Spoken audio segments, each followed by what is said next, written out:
لیے کیسی نرالی تھی۔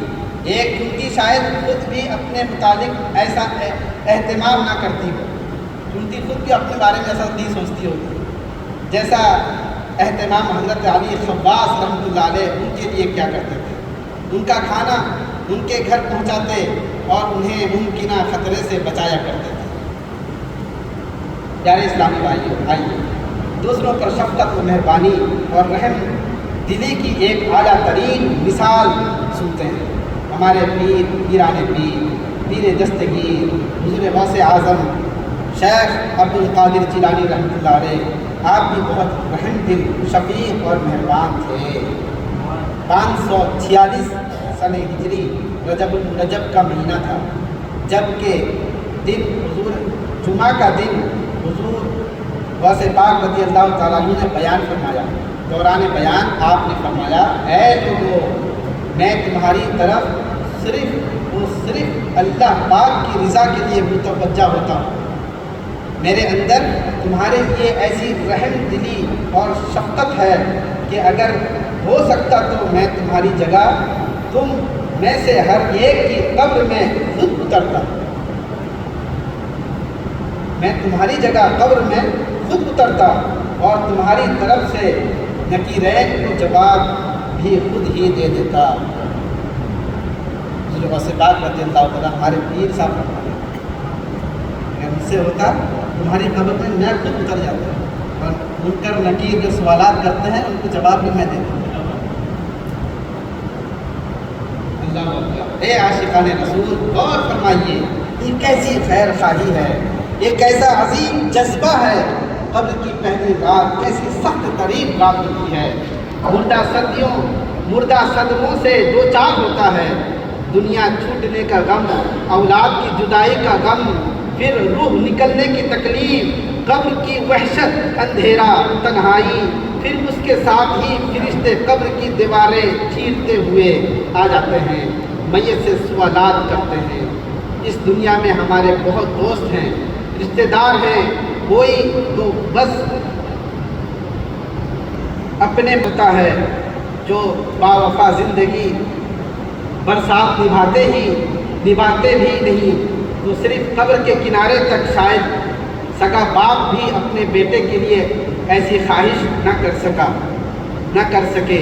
بیٹا، میں چاہتا ہوں تمہاری جگہ یعنی تمہاری قبر میں لیٹ جاؤں اور تمہاری طرف سے نکیرین کے جوابات دوں۔ یہ پیروں کے پیر دستگیر شہباز لامکانی محبوب سبحانی سیدنا شیخ عبد القادر جیلانی رحمۃ اللہ علیہ ہیں، جو فرما رہے ہیں، اے میرے محبوب صلی اللہ علیہ وسلم کی امتیوں، میری خواہش تو یہ ہے کہ تم میں سے کسی کو بھی قبر کی وحشت و تنہائی سے دو چار نہ ہونا پڑے، تم میں سے کسی کی بھی قبر جہنم کا گڑھا نہ بنے، میں خود تمہاری قبر میں اتروں اور تمہاری طرف سے نکیرین کے سوالوں کا جواب بھی خود ہی دے دوں، تاکہ تمہاری قبر جنت کے باغوں میں سے باغ بن جائے اور تم نجات پا جاؤ۔ اللہ پاک حضور غوث پاک رضی اللہ تعالیٰ عنہ پر کروڑوں رحمتوں کا نزول فرمائے۔ کاش ہم آپ کے کامل مرید بن جائیں۔ صلو علی الحبیب صلی اللہ علیہ وسلم۔ یہ آپ نے کچھ بات، موت کا کوئی ٹھکانا نہیں۔ ابھی کل کی خبر بتا رہا ہوں، کل صبح فون آیا ہمارے بچے کی امی کو، ہماری ماموں کی بیٹی کا انتقال، جوان اچانک کیا ہوا پھر سب پہنچے وہاں، تو ظہر کے بعد آیا سر کچھ نہیں، اچھی بچی تھی، ہارٹ اٹیک آیا، دماغ پھٹ گیا،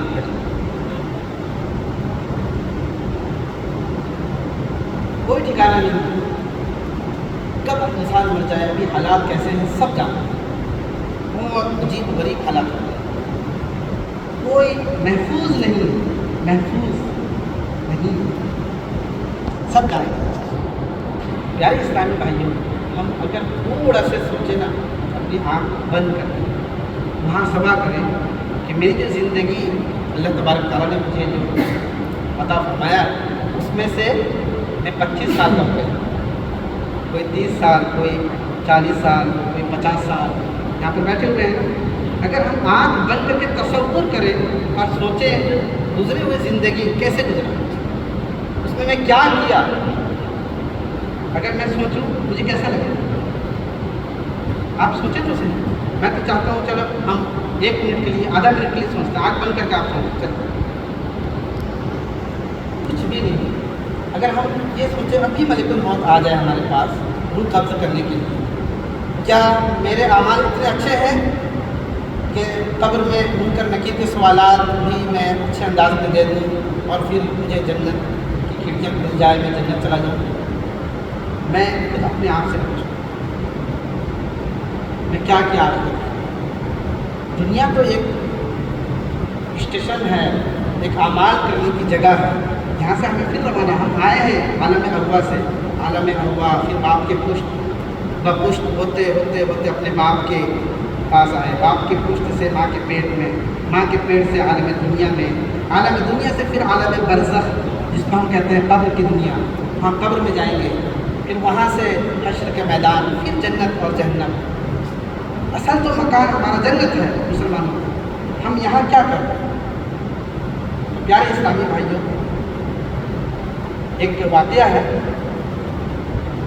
جب اچھا انسان ہوتا ہے, بھلے وہ بہت بڑا آدمی نہیں ہے, دنیا میں بلڈنگیں نہیں بنا سکا, اپنے بال بچوں کے لیے بہت کچھ سرمایہ نہیں رکھ پایا, لیکن وہ ہے اچھا آدمی, کسی کے دل کو نہیں تکلیف دیا,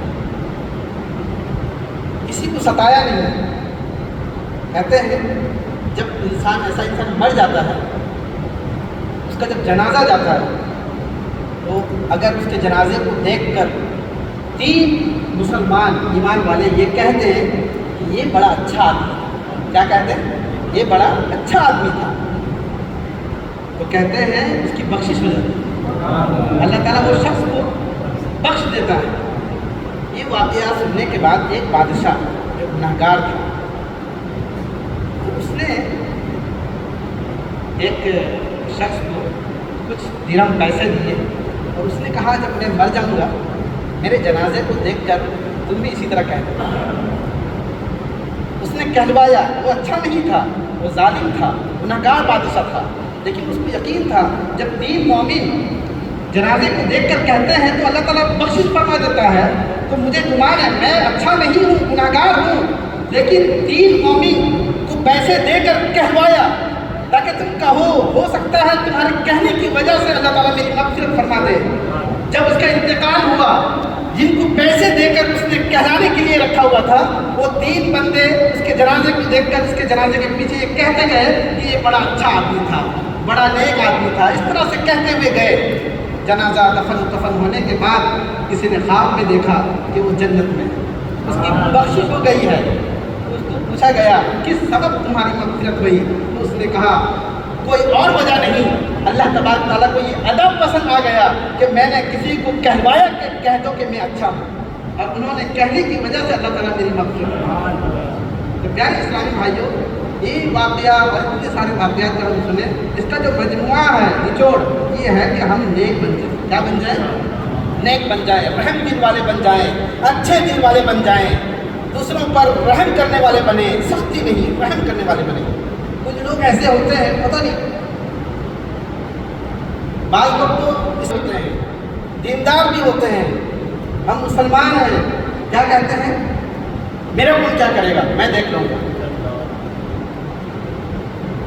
کچھ لوگ ایسے ہوتے ہیں جن سے لوگ بات کرنے کو گھبراتے ہیں, اگر میں اس سے بات کروں گا تو نہیں آپ کر لیجیے, میں نہیں کروں.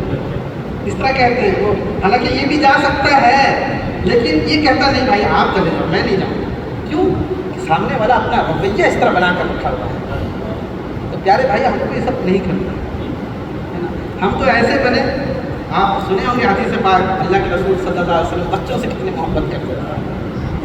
تو ہمارے پاس بچے بھی ہم سے محبت کریں. ہم جب جائیں تو بچے لپٹ جائیں کہ ابو آ گئے, کہ بڑے بھائی آ گئے, بیوی خوش ہو جائے. اس طرح کا ہم اپنے گھروں میں ماحول بنائیں. انشاءاللہ یہ بہت ہی پیارا مدنی پھول آپ نے سنا آج بیان میں, تو میں یہ چاہتا ہوں کہ آپ سب نیت کریں کہ اس پر عمل کریں انشاءاللہ. آئیے بیان کے اختتام کی طرف لاتے ہوئے کے پیارے اور آخری نبی صلی اللہ علیہ وسلم نے فرمایا بیٹیوں کو برا مت سمجھو، بے شک وہ محبت کرنے والیاں ہیں۔ ایک حدیث شریف میں ہے جس کے یہاں بیٹی پیدا ہو اور وہ اسے ایذا نہ دے یعنی تکلیف نہ دے اور نہ ہی برا جانے اور نہ بیٹے کو بیٹی پر فضیلت دے، یعنی بیٹے کو بیٹی پر فضیلت یعنی ہر چیز میں بیٹے کو فوقیت دے، بیٹے کو اچھا گلا کرے، جو بھی چیز ہے بیٹے پر رکھے، بیٹی کو دل دکھائے اس طرح کرے تو اللہ پاک اس شخص کو جنت میں داخل فرما دے گا۔ مسلم شریف کی روایت ہے جس شخص پر بیٹیوں کی پرورش کا بوجھ آ پڑے اور وہ ان کے ساتھ حسن سلوک یعنی اچھا برتاوا کرے تو یہ بیٹیاں اس کے لیے جہنم سے آڑ بن جائیں گی۔ ایک اور حدیث شریف میں ہے رحمت عالم نور مجسم صلی اللہ علیہ وسلم نے بیٹیوں پر رحم و کرم کرنے کا درس دیتے ہوئے فرمایا جو بازار سے اپنے بچوں کے لیے کوئی چیز لائے تو وہ ان پر صدقہ کرنے والے کی طرح ہے اور اسے چاہیے کہ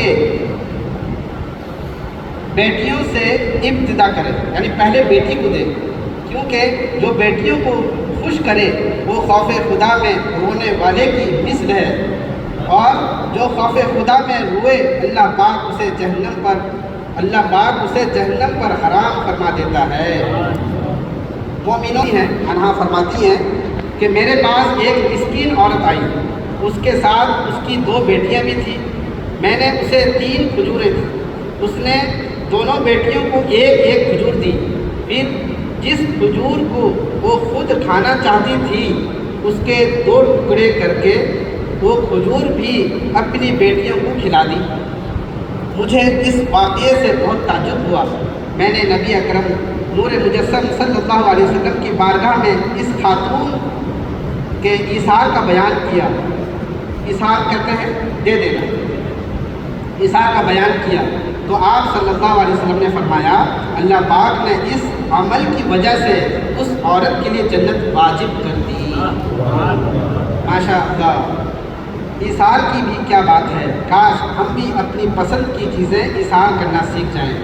اس روایت سے یہ بھی معلوم ہوا کہ بیٹیوں کے ساتھ نیک سلوک کرنا، اپنی پسند کی چیزیں ان کے لیے ایثار کر دینا یہ بڑی فضیلت کا کام ہے۔ اللہ پاک ہم سب کو توفیق عطا فرمائے، کاش ہم بھی بچوں سے پیار کرنے والے، بالخصوص بیٹیوں پر شفقت و مہربانی کرنے والے بن جائیں۔ آمین بجاہ نبی خاتم صلی اللہ علیہ وسلم۔ ہمیں رحم دل، یہ آخری مدنی پھول ہے، ہمیں رحم دلی کیسے ملے گی، اس کے لیے ہمیں کیا کرنا چاہیے؟ سب سے پہلے تو گناہ چھوڑ دیں، سچی پکی توبہ کریں، کیونکہ گناہ کرنے سے دل سخت ہو جاتا ہے۔ رحم دل کے جذبات دل سے نکلتے ہیں، نیک اعمال کثرت سے کیا کریں کہ نیکیوں کی برکت سے دل صاف ہوتا ہے، دل میں نرمی آتی ہے۔ بالخصوص قرآن کریم کی تلاوت کریں، نمازیں پڑھا کریں، درود پاک کی کثرت کریں، اس کی برکت سے انشاءاللہ الکریم دل نرم ہوگا۔ ذکر اذکار کی برکت میں سے ایک یہ بھی ہے کہ اللہ پاک کے جس نام پاک کا ذکر کثرت سے کیا جائے اس نام پاک کے اثرات طبیعت پر ہونے لگتے ہیں، لہذا اللہ پاک کے نام پاک یا رحمان یا رحیم کا ذکر کثرت سے کریں، انشاءاللہ الکریم دل میں رحم اور شفقت کے جذبات بڑھ جائیں گے۔ اسی طرح درود پاک کی برکات میں سے بھی یہ ہے کہ جو بندہ کثرت سے درود پاک پڑھتا ہے اسے پیارے آقا مکی مدنی مصطفیٰ صلی اللہ علیہ وسلم کی صفات کا فیضان ملنے لگتا ہے، لہذا درود پاک کی کثرت کیجیے، انشاءاللہ الکریم رحمت دو عالم صلی اللہ علیہ وسلم کی رحمت و شفقت کا فیضان ملے گا۔ قبر و آخرت کو بھول جانا دل کی سختی کا بڑا اور اہم سبب ہے، لہذا رحم دلی کی نعمت پانے کے لیے قبر و آخرت کو یاد کیجیے، قبرستان جانے کا معمول بنائیں، اہل قبرستان کے لیے فاتحہ شریف بھی پڑھیں، اصال ثواب بھی کریں، پھر کچھ دیر بیٹھ کر قبر کی ہولناکیاں، قبر کا اندھیرا، انتہائی وحشت، پھر روز قیامت قبر سے اٹھنا، بارگاہ الہی میں پیش ہونا وغیرہ، ان سب معاملات کے متعلق غور کریں، انشاءاللہ الکریم دل نرم ہوگا اور رحم دلی نصیب ہوگی۔ اسی طرح یتیموں کے سر پر ہاتھ رکھنا، غریبوں کی مدد کرنا، بے سہاروں کا سہارا بننا بھی رحم دلی پیدا کرتا ہے۔ اگر ہم دل پر بوجھ ڈال کر نفس امارہ کو دبا کر شفقت و رحم دلی کا مظاہرہ کرنے لگ جائیں تو انشاءاللہ الکریم آہستہ آہستہ دل میں رحم دلی کے جذبات بیٹھتے چلے جائیں گے، اور رب کریم نے چاہا تو رحم دلی ہماری طبیعت کا حصہ بن جائے گی۔ صلو علی الحبیب صلی اللہ علیہ وسلم۔